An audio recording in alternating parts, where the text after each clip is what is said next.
ओम शांति। 16 सितंबर 2023। ईश्वरीय ज्ञान आज की मुरली। मीठे बच्चे, घर घर को स्वर्ग बनाने की जिम्मेवारी तुम बच्चों पर है। सबको पतित से पावन होने का लक्ष्य देना है, दैवी गुण धारण करने हैं।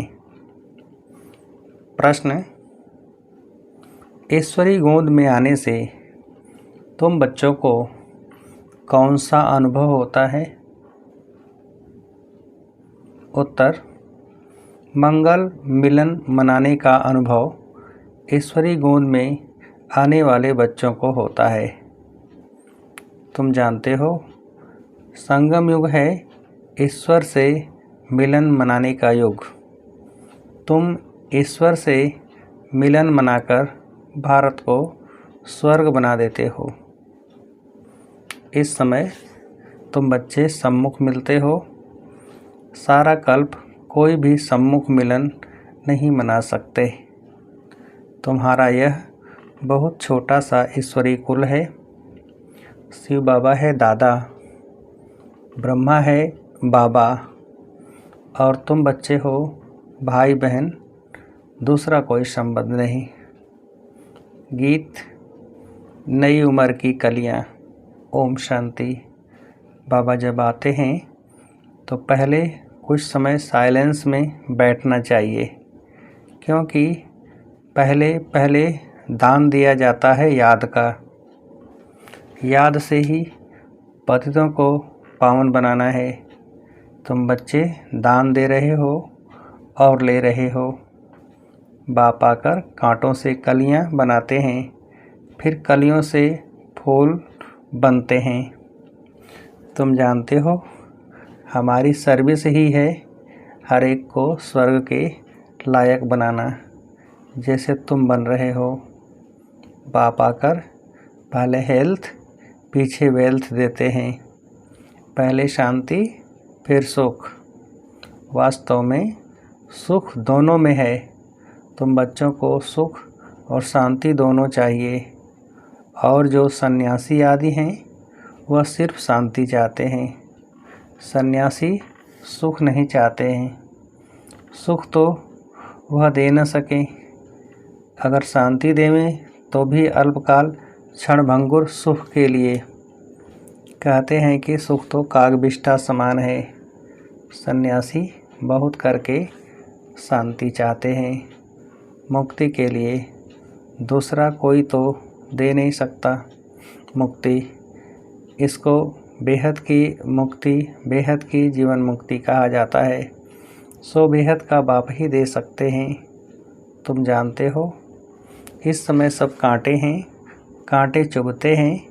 बाप कहते हैं सब एक दो को काम कटारी से मारते हैं। उनको पता नहीं है कि काम कटारी को हिंसा कहा जाता है। तुम विकार में जाते हो तो आदि मध्य अंत एक दो को दुख देते हो। यह है दुख की दुनिया। सुख की दुनिया स्वर्ग को कहा जाता है, जबकि नई सृष्टि नया भारत है। भारतवासी जो देवी देवताओं के पुजारी हैं, जानते हैं कि इन देवताओं का राज्य था जिसको स्वर्ग कहा जाता है। यह भी महसूसता आती है। लक्ष्मी नारायण के मंदिर में जाकर उनकी महिमा गाते हैं। समझते हैं भारत के यह मालिक थे, भारत स्वर्ग था। यह भी महसूसता आती है, परंतु हवा के मुआफिक। समझते तो हैं भारत में लक्ष्मी नारायण के इतने मंदिर बनाते हैं तो इन्हों की राजधानी थी, महाराजा महारानी कहा जाता है। परंतु कब थे सो भूल गए हैं। कितनी साधारण भूल है, कोई जास्ती टाइम नहीं हुआ है। 5000 वर्ष की बात है। क्राइस्ट बुद्ध आदि को 2-2.5 हजार वर्ष हुए हैं। उनके लिए ऐसे कहते हैं कि रीइनकार्नेशन किया। यूँ तो रीइनकार्नेट हर एक करते हैं, आत्मा आकर प्रवेश करती है। इसको भी रीइनकार्नेट कहेंगे। परंतु पहले बड़ों का नाम गाया जाता है, कहा जाता है परम पिता परमात्मा रीइनकार्नेट करेंगे, तब आकर शरीर में प्रवेश करेंगे। रीइनकार्नेट का अर्थ यह है, तो जो बड़े नामी ग्रामी होते हैं उनके लिए यह कहा जाता है। जैसे बुद्ध का रीइनकार्नेट, क्राइस्ट का रीइनकार्नेट, बौद्धी और क्रिश्चियन का भारत से कनेक्शन देखने में आता है। गुरु नानक को 500 वर्ष के लगभग ही दिखाते हैं, उनका भी छोटा रीइनकार्नेशन है। वह बड़े हैं तो रीइनकार्नेशन सब करते हैं। अब परमपिता परमात्मा को बुलाते हैं, परंतु वह कब आएगा, कैसे आएगा, यह नहीं जानते। शरीर में तो जरूर आना होता है, परंतु जन्म न लेने कारण उनको रीइनकार्नेशन कहा जाता है। छोटा बच्चा तो नहीं बनते हैं। सबसे बड़ा रीइनकार्नेशन परमपिता परमात्मा का कहेंगे।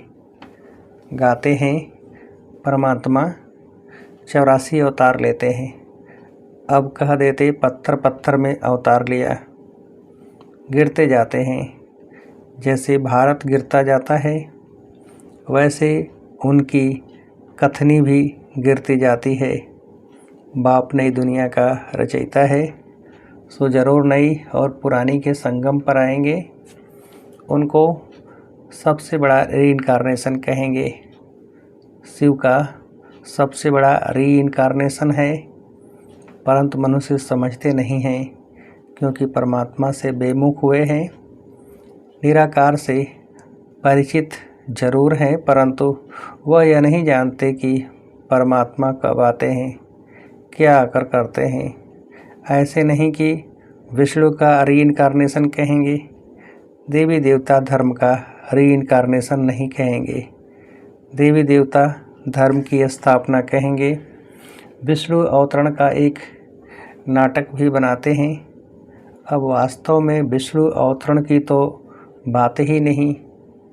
तुम अब विष्णु के कुल के बन रहे हो, ईश्वर का कुल है ना। यह शिव का बच्चा ब्रह्मा, ब्रह्मा के बच्चे तुम, इसको ईश्वरी कुल कहा जाता है। परमपिता परमात्मा कहते हैं, मैं आकर तुमको अपना बनाता हूँ, मैं आकर तुम बच्चों का बाप बनता हूँ तो सबका बाप, परंतु अभी तुम ब्रह्मा द्वारा मेरे बने हो, इसलिए तुम मुझे दादा कहते हो। आत्माओं का बाप तो है ही। सब जानते हैं इस समय मैं आया हुआ हूँ। तुम ही अभी मिलते हो बेहद के बाप से, तब मिलते हो जब बाप जन्म देते हैं। अभी तुमको धर्म का बच्चा बनाया है ब्रह्मा द्वारा। विकार के बच्चे तो हो न सके, इतनी प्रजा है, बहन भाई कितने हैं, तो यह सब मुख वंशावली ठहरे ना। सन्यासियों की वंशावली नहीं होती है, क्योंकि उनमें दादा बाबा का कोई कनेक्शन नहीं है। यहाँ बाप भी है, दादा भी है। दादा इनको यानी बड़े भाई को कहा जाता है। बाप आकर अपना बनाते हैं। तुम जानते हो हम ईश्वर की गोद में आए हैं। यह मंगल मिलन है, कलयुग का अंत और सतयुग की आदि। इसको ही संगम कहा जाता है। संगम में मिलन होता है, जैसे 3 नदियों का संगम है। उसमें क्या होता है, गुरु लोग और जिज्ञासु का मंगल मिलन होता है। वह तो हो गया जिस्मानी, गाया भी हुआ है आत्मा और परमात्मा का मंगल मिलन। यह सबसे अच्छा है। आत्माएं मिलती हैं परमपिता परमात्मा से। इसमें पानी के नदी की बात नहीं है। यहाँ तुम बैठे हो, यह तुम्हारा बहुत भारी मंगल मिलन है।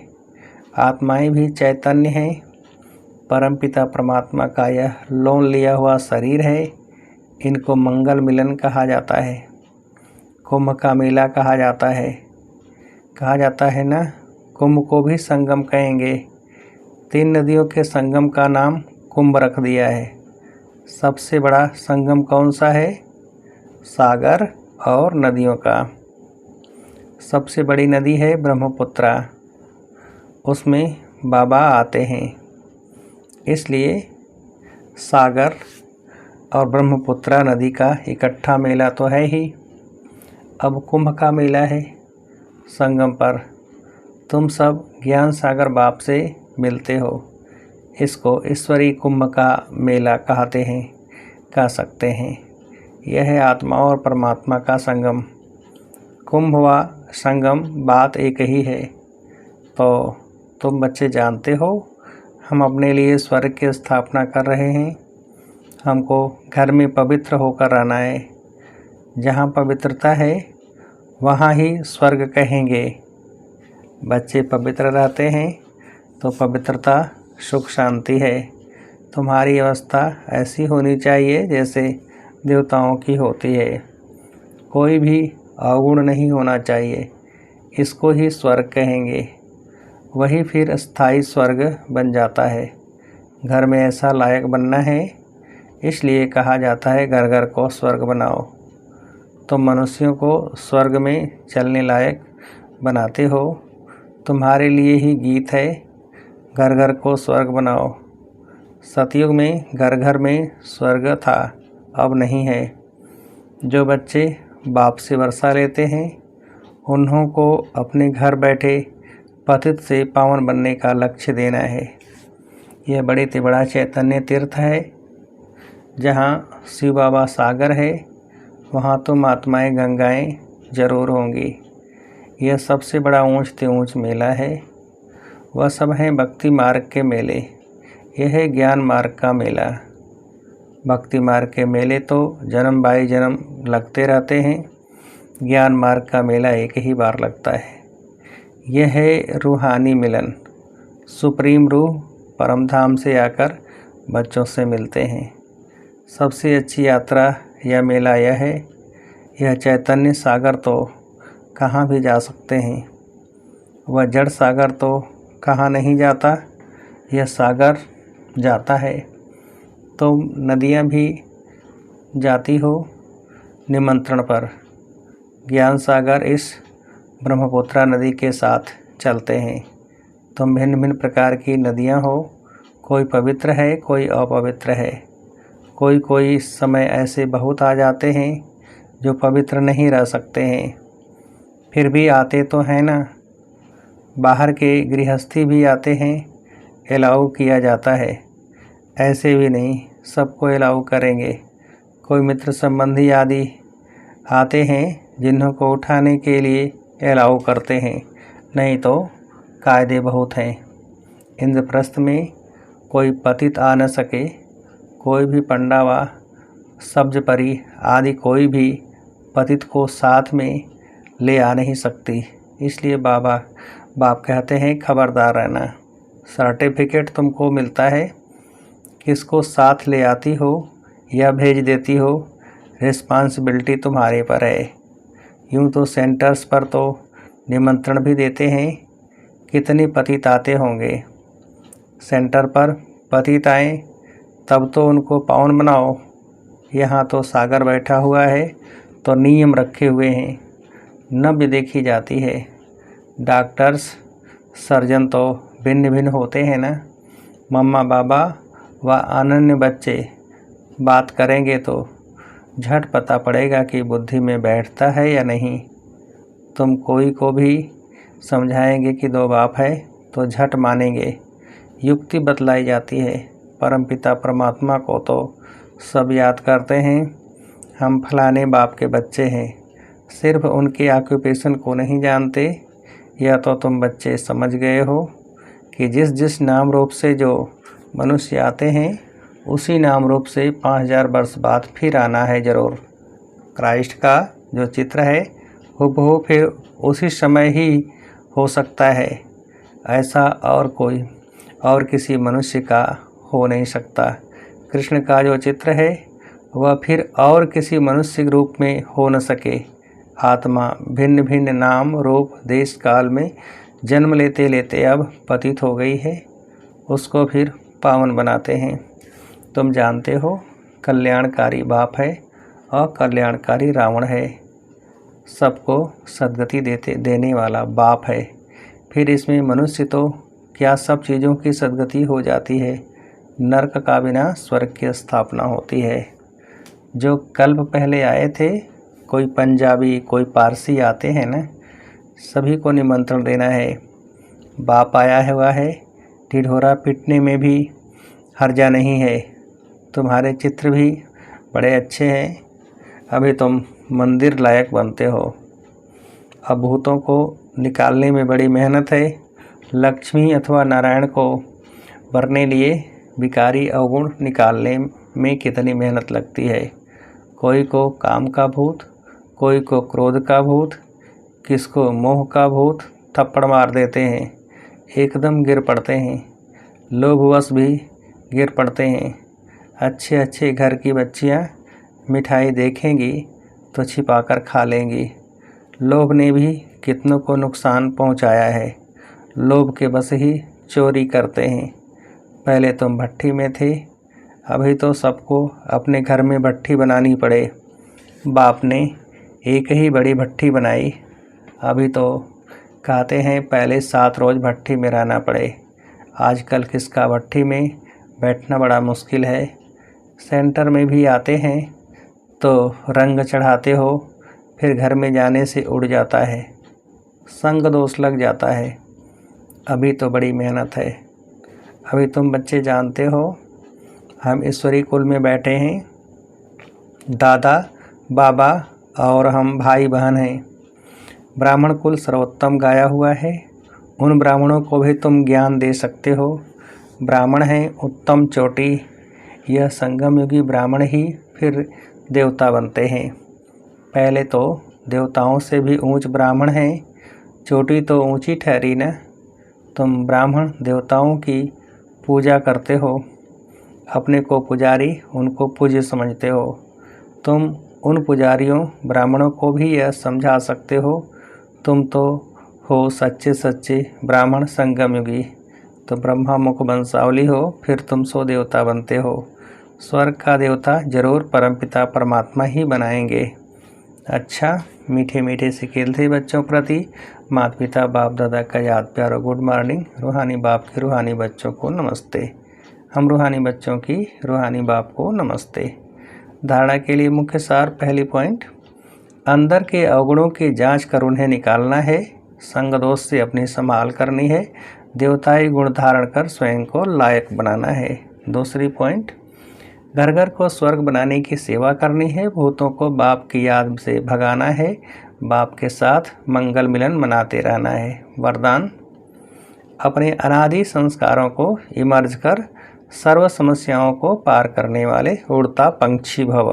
विस्तार, आप सब अनादि रूप में हो ही उड़ने वाले, लेकिन बोझ के कारण उड़ता पंछी की बजाय पिंजड़े के पंछी बन गए हो। अब फिर से अनादि संस्कार इमर्ज करो, अर्थात फरिश्ते रूप में स्थित रहो। इसी को ही सहज पुरुषार्थ कहा जाता है। उड़ता पंछी बनेंगे तो परिस्थितियाँ नीचे और आप ऊपर हो जाएंगे। यही सर्व समस्याओं का समाधान है। स्लोगन, हर कदम में कल्याण समझ, हर आत्मा को शांति की शक्ति का दान देना ही सच्ची सेवा है। हर कदम में कल्याण समझ, हर आत्मा को शांति की शक्ति का दान देना ही सच्ची सेवा है। अच्छा, ओम शांति।